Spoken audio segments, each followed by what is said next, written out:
আসসালামু আলাইকুম। আজকে আরেকটা নতুন দিনের কিছু মুহূর্ত আপনাদের সাথে শেয়ার করতে চলে আসলাম, যার সকালটা ভীষণ সুন্দর ছিল। আসলে ঘুম থেকে উঠে যখন সকালটা এরকম মেঘলা শান্ত দেখি না, তখন মনটা এমনিতেই ফ্রেশ হয়ে যায়। যাই হোক, এখানে বিকেলের নাস্তা নিয়ে আসলাম আমি, আর সে কার্টুন দেখছিল। ওকে নাস্তা পানি খাওয়ানোর পরে ওর বাবা বাজার থেকে আসলো। বাজার থেকে আসার সময় ওকে কিছু নাস্তা আনতে বলেছিলাম, তো সিঙ্গারা আর দুটো পুরি আনলো।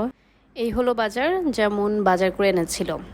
বাসায় আলু, পেঁয়াজ, কাঁচামরিচ, লেবু এগুলো শেষ হয়ে গিয়েছিল, তো ওকে বেসিক্যালি ওগুলোই আনতে বলেছিলাম। সাথে ও সোনালি আর কিছু ইলিশ এনেছিল। তো যেহেতু মনের ইলিশ খুব পছন্দ, ও ইলিশ এনেছে, তার মানে সেটাই রান্না করতে হবে। তো আমি তারই প্রিপারেশন নিচ্ছিলাম।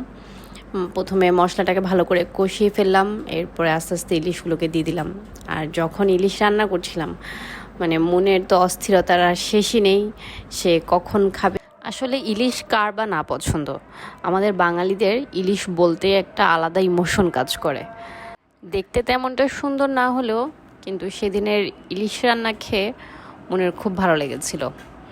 তো যাই হোক, এরপরে বিকেলবেলা একটু বৃষ্টি হলো। এই তো, thanks for watching, bye bye.